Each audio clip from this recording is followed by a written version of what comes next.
नमस्कार, मैं हूं सुशील बहुगुणा। इस वक्त की बड़ी खबर पश्चिम बंगाल के जलपाईगुड़ी से। यहां के न्यू दोमाहानी इलाके में आज शाम 5 बजे एक बड़ा रेल हादसा हुआ है।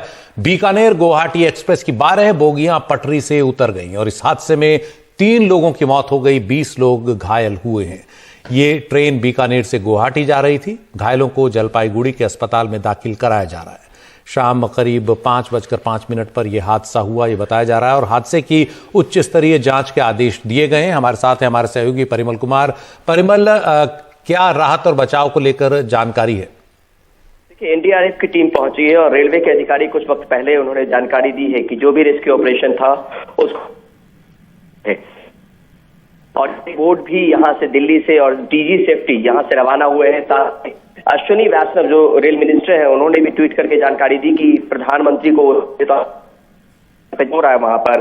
साथ में जो मरने वाले लोग हैं उनको 5 लाख रुपए का एक्स ग्रेशिया, जो गंभीर रूप से घायल उनको 1 लाख रुपए का मुआवजा और 25,000 रुपए जो सिंपल इंजरी है उनको देने की बात हो रही है। इस बीच में रेलवे की तरफ से किए गए हैं ताकि किसी के अगर कोई परिचित है तो वो जानकारी जुटा सकते हैं और उस वो चल रही है। साथ में ट्रेन के डाइवर्जन की भी बात है क्योंकि रूट जब डिरेलमेंट हुआ है तो रूट भी व्यस्त होगा, तो उसको लेकर भी चीजें जारी की गई कि जो ट्रेनें उस रूट पे जाने वाली थी उनके डाइवर्जन की बात हुई है।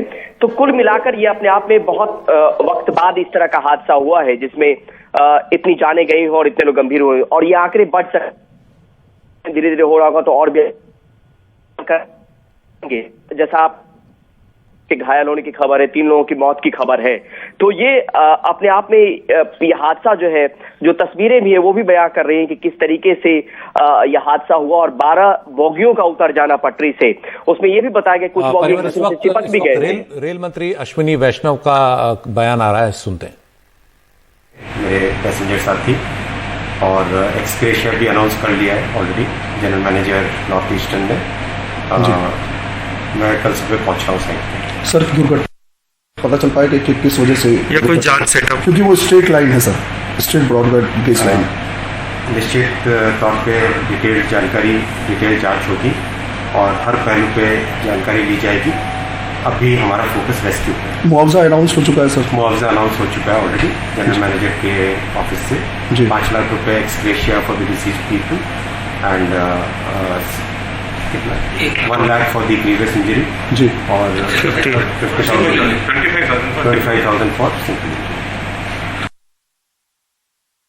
तो ये रेल मंत्री अश्विनी वैष्णव थे जो कल सुबह खुद इस हादसे की जगह पर जा रहे हैं। हमारे साथ गुवाहाटी से हमारे सहयोगी रत्नदीप चौधरी भी हैं। रत्नदीप, आपके पास क्या ताजा अपडेट है? जो ताज़ा अपडेट है मैं आपके साथ अभी शेयर कर सकता हूं कि ये अब कंफर्म हो चुका है। रेलवे अधिकारियों ने ये कंफर्म किया है कि कुल मिला के 12 जो बोगियां हैं, 12 कोचेस हैं, ये गुवाहाटी एक्सप्रेस की ये डिरेलमेंट में इन्वॉल्व है। इसमें से 5 कोचेस में ज्यादा क्षति आई है, जिसकी जो हमें खबर मिल रही है ग्राउंड जीरो से, जो रेलवे के अधिकारी हैं उनके साथ बात हो रही है। इसमें से 1 बोगी कैप्साइज्ड है और बाकी जो 4 हैं वो डिरेल्ड हैं। इसमें से 1 बोगी ऐसा है जहां पे कि अभी भी लोग फंसे हुए हैं और गैस कटर से वहां से लोगों को रेस्क्यू किया जा रहा है, ये खबर हमें अब लग रही है। और जो रेलवे रेस्क्यू टीम है, जो रेलवे से रेस्क्यू ट्रेन जो चलती है दोनों एंड से, रेलवे जहां पे एक्सीडेंट हुआ है वहां के दोनों एंड से जो 2 ट्रेन चली है, एक न्यू अलीपुरद्वार से और एक न्यू जलपाईगुड़ी से। तो न्यू जलपाईगुड़ी से जो ट्रेन चली है वो पहुंच चुकी है, न्यू अलीपुरद्वार से जो ट्रेन चली है वो भी पहुंचने वाली है। इसमें मेडिकल टीम है, रेलवे इंजीनियरिंग स्टाफ है, रेलवे क्यूआरटी है जो कि स्पेशलिस्ट होते हैं एक्सीडेंट रेस्क्यू में, और जो रेलवे के अधिकारी हैं वो भी पहुंच चुके हैं वहां पे। जो राज्य सरकार के जो सूत्रों के मुताबिक जो खबर, डिस्ट्रिक्ट एडमिनिस्ट्रेशन जलपाईगुड़ी के सूत्रों के मुताबिक जो खबर हमें लग रही है, 3 डेथ्स की कंफर्मेशन हम अब ये कर सकते हैं। अब तक 40 जख्मी लोगों को डिरेल्ड कोचेस से निकाला गया है। इसमें से 24 लोगों को जलपाईगुड़ी डिस्ट्रिक्ट हॉस्पिटल में भेजा गया है और 16 लोगों को मोइनागुड़ी गवर्नमेंट हॉस्पिटल में लाया गया है। इसमें से 3 लोगों की मौत अभी तक हुई है, इसका हम कंफर्म कर सकते हैं। 10 लोग गंभीर रूप से घायल हैं, उनको बेहतर ट्रीटमेंट के लिए North Bengal Medical College Siliguri में भेजा जाएगा। इसके साथ साथ ये भी बता दें कि उस रूट में अब ट्रेन की आवाजाही बंद कर दी गई है, बहुत ट्रेनों को डाइवर्ट कर दिया गया है, कंट्रोल कर दिया गया है, रोक दिया गया है कि तो दोनों तरफ ये आवाजाही बंद हो गई है। ये ऐसे समय में हुआ है जबकि बिहू के लिए, मकर संक्रांति के लिए और के लिए भी बहुत लोग उत्तरपुर से बाहर जा रहे थे और उत्तरपुर में लौट भी रहे थे। तो मगर रेलवे अधिकारियों का ये दावा है कि ये जो ट्रेन है ये पूरी तरह से ऑक्युपाइड नहीं थी, तो जगह थी क्योंकि कोविड नॉर्म्स भी हैं, तो उसके चलते पूरी फुल ऑक्युपेंसी नहीं थी। मगर कितने लोग ऑन बोर्ड थे इसका अभी भी रेलवे के सूत्रों से या फिर रेलवे के हवाले से ऑफिशियली अनऑफिशियली कोई आंकड़ा नहीं दिया गया है। दूसरी बात जो है, इंसिडेंट 5 बजे से लगभग 6-7 मिनट पहले हुआ और हमने ओवरफोन बात भी की है कुछ लोगों को वहां पे जो हैं, और जो गांव वाले हैं उस इलाके में, ये न्यू मोइनागुड़ी और न्यू दोमोहोनी ये दोनों स्टेशन के बीच हुआ है। ये जो इलाका है जलपाईगुड़ी जिले का, ये जलपाईगुड़ी जिले का पिछड़ा हुआ इलाका है, थोड़ा रूरल इलाका है, ग्रामीण इलाका है। ये ब्लॉक सेक्शन में हुआ है। ब्लॉक सेक्शन ऐसा सेक्शन होता है रेलवे का जहां पे कि जो एमिनिटीज है, रेलवे एमिनिटीज बहुत लिमिटेड होती हैं। फर्स्ट रेस्पॉन्डर वहां के गांव वाले थे। इसके बाद ये ट्रेन आगे चल के मोइनागुड़ी स्टेशन में रुकने वाली थी, वो शेड्यूल्ड स्टॉप था।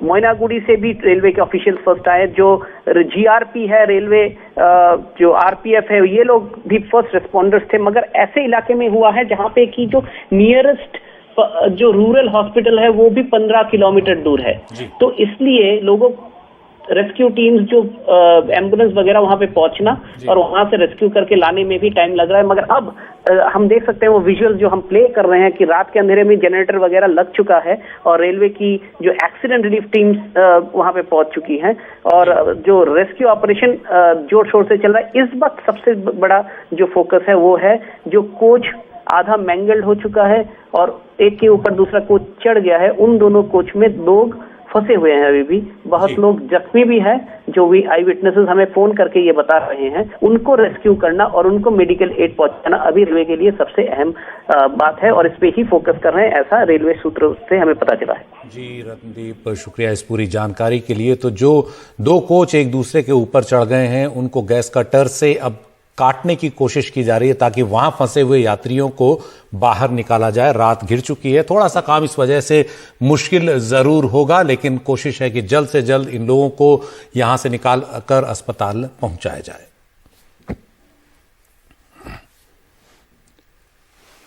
उत्तर प्रदेश में बीजेपी में मंगलवार से शुरू हुआ इस्तीफों का सिलसिला अब भी जारी है। पिछले 3 दिनों में योगी कैबिनेट के 3 मंत्री एक एक कर इस्तीफा दे चुके हैं और आज धर्म सिंह सैनी ने मंत्री पद से इस्तीफा दिया और इसके बाद सपा अध्यक्ष अखिलेश यादव से वो जाकर मिले।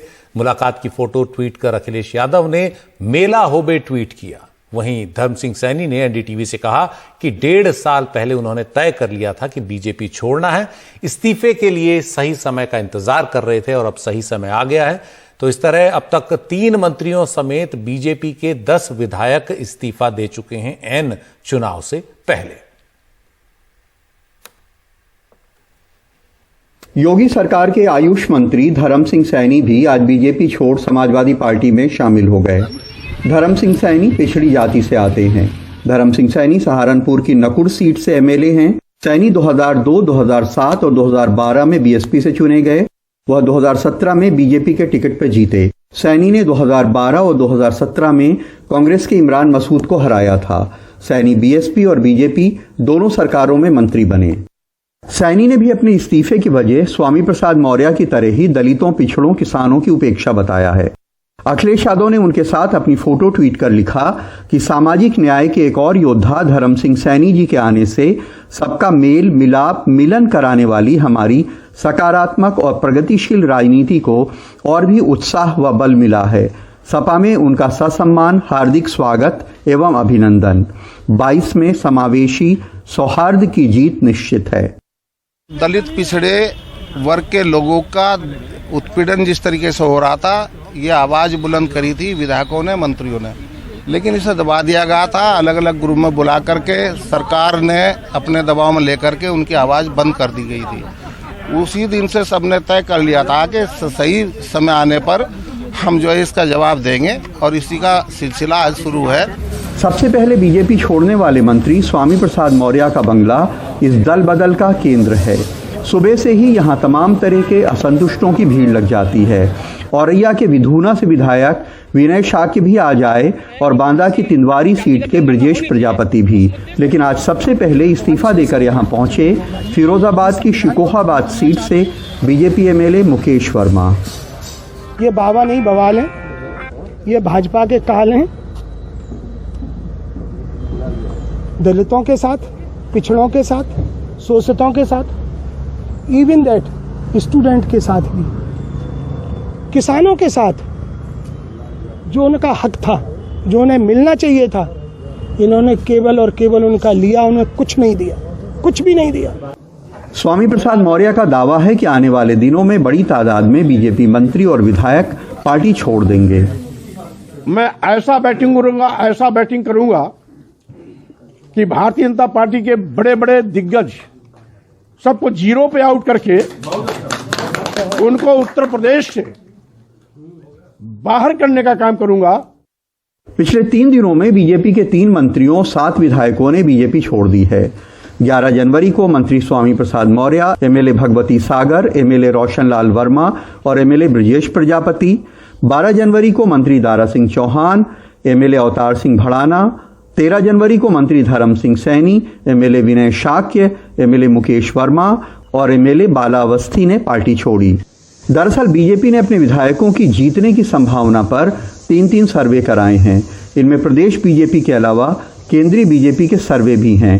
पार्टी पहले 150 विधायकों के टिकट काटना चाहती थी, लेकिन नए हालात में 30 से 50 विधायकों के टिकट कटने की उम्मीद है। कुछ ऐसे लोग भी इस भगदड़ में जा रहे हैं जो अपने अपने क्षेत्रों में बहुत लोकप्रिय हो गए हैं और बाकायदे उन्हें मालूम हो चुका है कि भाजपा उन्हें टिकट नहीं देने जा रही है। कई केंद्रीय नेतृत्व के ने उनको बुला के कह भी दिया है कि आप तलाश दीजिए अपनी जगह, तो वो लोग भी जा रहे हैं। लेकिन यदि इस तरह के लोगों को समाजवादी पार्टी टिकट देगी तो निश्चित रूप से उसका नुकसान ही होगा। इस्तीफे अगर चुनाव के टाइम पे हों तो जाहिर है कि उसके ऊपर कई सवाल उठते हैं, लेकिन ये भी सच है कि इतने बड़े पैमाने पे पिछड़े तबके के मंत्रियों और विधायकों के बीजेपी छोड़ के दल बदल करने का असर जरूर होगा। लखनऊ में कैमरामैन राजेश गुप्ता के साथ कमाल खान, एनडीटीवी इंडिया। और उत्तर प्रदेश बीजेपी के अध्यक्ष स्वतंत्र देव सिंह ने इस्तीफा देने वाले मंत्रियों और विधायकों पर निशाना साधा है। उन्होंने एक ट्वीट किया, कहा कि जिन्हें डबल इंजन की ट्रेन का टिकट नहीं मिल रहा, उन्हें अपने डग्गामार वाहन का ब्लैक में टिकट दे रहे हैं टीपू सुल्तान।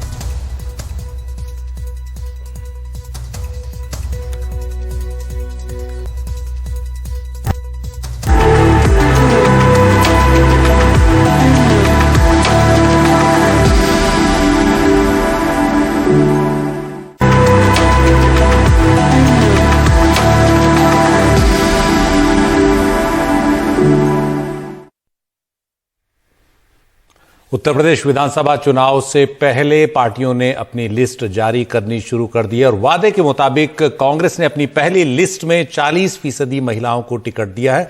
125 उम्मीदवारों की इस लिस्ट में कांग्रेस ने 50 महिलाओं को टिकट दिया है। इनमें कई पत्रकार हैं, सामाजिक कार्यकर्ता हैं।